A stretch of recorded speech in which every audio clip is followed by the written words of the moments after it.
Welcome to this How to Play overview, where I say the stats of a game and how it generally plays. Let's get this started. Rating 77%. Retail cost $24.95. For players 1 to 100. For ages 10 and up. Complexity 2 out of 5. Playtime is around 30 minutes.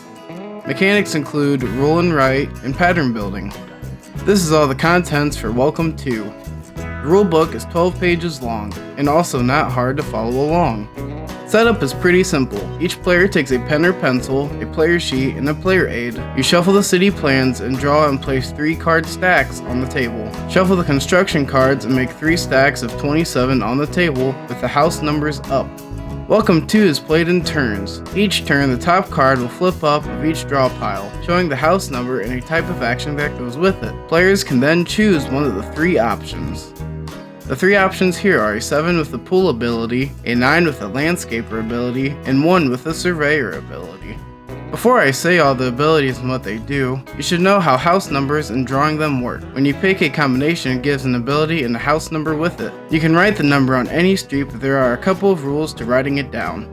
The house number will be written on your player sheet in ascending order from left to right, and no duplicate numbers can be written on the same street unless from an ability. If you can't write down the house number you chose, then you fill in a building permit refusal and lose points at the end of the game. So here are the 6 different abilities it will counter in Welcome to. Surveyor. This ability lets you build a fence between houses. This creates boundaries for housing estates. Only full housing estates can score at the end of the game. Real Estate Agent. The Real Estate Agent ability lets you increase the value of completed housing estates when scoring. So for the 3 housing estate, instead of scoring 3 points for each, you would score 4. Landscaper. You cross off one of the trees at the end of the same street where you built the house this round. Pool Manufacturer.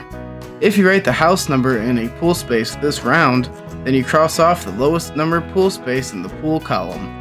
Temp Agency. This allows you to add or subtract 1 or 2 to the current house number you write this round, to a minimum of 0 and a max of 17 total. Then mark one off on the temp agency column. Whoever has the most of these when scoring will earn 7 points, second place 4, and then third 1 point. BIS, or BIS.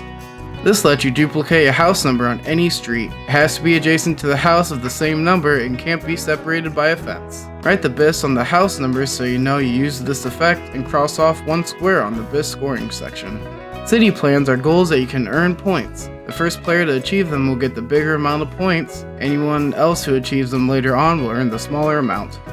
The game ends when the player crosses off their 3rd building permit refusal, a player achieves all city plans, or when a player builds all houses on all their streets. After the game ends, you add up all your points with help from the bottom, then the player with the most points wins.